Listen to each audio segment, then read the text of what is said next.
Oh, bien-aimés dans le Seigneur, beaucoup du courage encore une fois, car nous sommes appelés à triompher.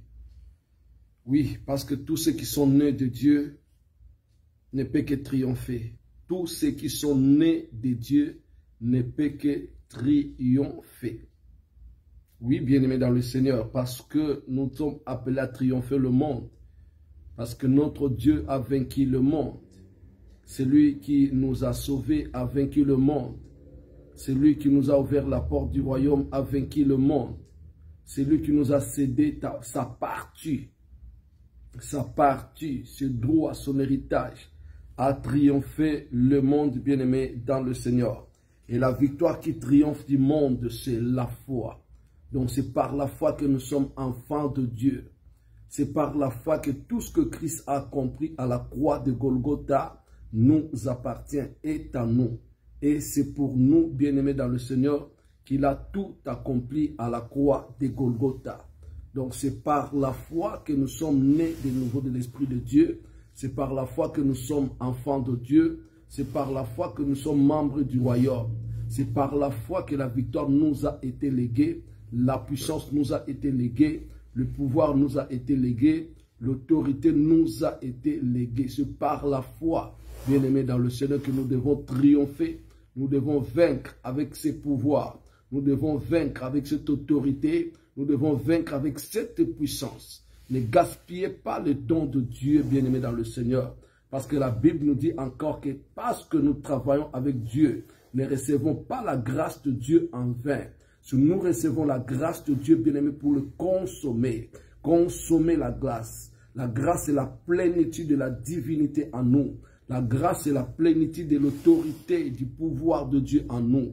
La grâce, bien-aimé dans le Seigneur, nous n'avons pas mérité.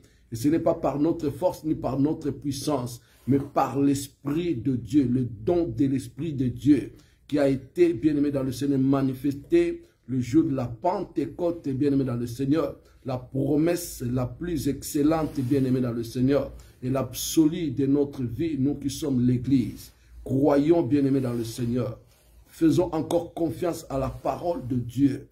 Attachons-nous à l'œuvre de la croix, bien-aimés. Croyons que celui qui a régné, qui règne et qui régnera, il a abandonné son trône. Il est descendu sur les lieux inférieurs de la terre. Il a accepté la mort. Et la mort qu'il a acceptée, c'est la mort de la croix. La mort de l'opprobre, la mort de l'ignominie, bien-aimé dans le Seigneur.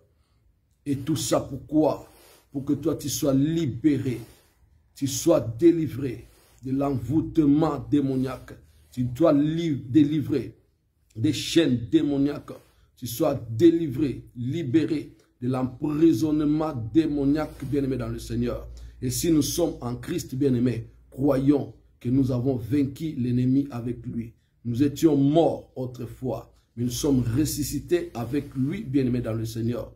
Il a pris notre place, bien-aimé dans le Seigneur. Il a souffert la croix pour nous, bien-aimés dans le Seigneur. Nous avons le pouvoir, nous avons l'autorité sur la maladie. C'est pourquoi il faut croire à la guérison divine, bien-aimé dans le Seigneur. Qu'il est possible que le malade soit guéri par la puissance de la prière, par la puissance de la parole de Dieu. Au nom de Jésus-Christ, que le malade soit guéri. Il faut croire, bien-aimé, dans le Seigneur. Croyez encore, bien-aimé. Vous qui avez encore peur de la fin de l'année, n'ayez pas peur, ne craignez rien. Croyez encore. Faites encore confiance, bien-aimé, dans le Seigneur. Oh, soyons comme Abraham, bien-aimé. Isée du corps, fatigué, affaibli, vieilli, mais bien-aimé, il n'a pas regardé à sa vieillesse. Il n'a pas regardé à sa faiblesse. Il n'a pas regardé à tout ce qu'il était devenu. Même à tout ce que sa femme, son épouse, Sarah était devenue. Au-delà de la ménopause, écoutez, mais Abraham espérait encore, espère encore, mon bien-aimé dans le Seigneur. Je prophétise une visitation divine avant la fin de l'année, que tu sois visité pour témoigner le Dieu de miracles. Le temps des miracles n'est pas encore passé. Il est encore possible que l'Église aujourd'hui vive le miracle. Et je prophétise un miracle sur ta vie. Dites Amen. Crois, persévère, prie encore, bien-aimé dans le Seigneur. Tu es devant la porte de ta bénédiction, car dans quelques secondes, ton Goliath doit tomber. Dans quelques secondes seulement, ton miracle de Jéricho doit s'ébranler. Dans quelques secondes seulement, gloire au Seigneur, les eaux de la mer Rouge doivent se séparer devant toi. Dans quelques secondes, le roi t'appelle de sortir de la prison, car tu es Joseph, tu es fils de la promesse. Que Dieu nous bénisse abondamment.